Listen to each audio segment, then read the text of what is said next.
प्रोक्वलनाम सरः निवसतः कम्बुग्रीवनामकः तयो मित्रम् एकः कूर्मः अपि तत्रैव प्रतिस्त्वति स्म। अथ एकदा धीव्रातत्र आगच्छन् ते अकथयन् वयं श्वः मत्स्य कूर्मादीन् मारिष्यामः। एतत् श्रुत्वा कूर्मः अवदत् मित्रे किं युवाभ्यां धीव्राणां वार्ता श्रुता? अधुना किम् अहं करोमि?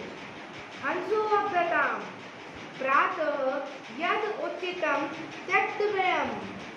कूर्मः अवदत् नैवं तद् यथाहम् अन्यं हृदं गच्छामि तथा कुरुतम्। हंसो अवदताम् आवां किं करवात्? कूर्मः अवदत् अहं युवाभ्यां सह आकाशमार्गेण अन्यत्रं गन्तुम् इच्छामि। हंसो अवदताम् अत्र कः उपायः? कच्छपः वदति युवां काष्ठदण्डम् एकं चञ्च्वा धारयतम्। अहं काष्ठमध्ये अवलम्ब्य युवयोः पक्षबलेन सुखेन गमिष्यामि। हंसौ अकथयताम् सम्भवति एषः उपायः, किन्तु अत्र एकः अपायोऽपि वर्तते। आवाभ्यां नियमानं त्वामवलम्ब्य जनाः किञ्चित् वदिष्यन्ति एव। यदि त्वम् उत्तरं दास्यसि तदा त्वं मरणं निश्चितम्। अतः त्वम् अत्रैव वस।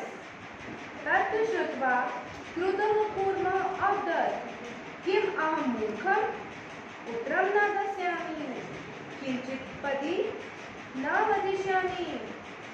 अतः अहं यथा वदामि तथा युवां कुरुतम्। एवं काष्ठदण्डे लम्बानं कूर्मः पुरः अपश्यन् पश्चात् अधावन्। एवं काष्ठदण्डे लम्बानं कूर्मः पुरः अपश्यन् पश्चात् अधावन् अवदन् च हन्हो महादृश्यम्। पश्चात् अधावन् अवदन् च हन्हो महादृश्यम्। हंसाभ्यां कश्चित् वदति यदयं कूर्मः कथमपि नित्यति तदा अत्रैव पक्त्वा खादिष्यामि। अपरः अवदत् सरस्तीरे गत्वा खादिष्यामि। अन्यः अकथयत् गृहं नीत्वा भक्ष्यामि इति। तेषां तद्वचनं श्रुत्वा कूर्मः क्रुद्धः जातः। नित्याभ्यां दन्तः वचनं नित्यस्मृतिने सह अवदत् युवां भस्मखादतः। तत्क्षणमेव कूर्मः दण्डात् भूमौ पतितः। पुरः सः मारितः। अतः एव सः मारितः। अथ एकोक्तवयं सुरभताम् इत्कामानां वाक्यं यो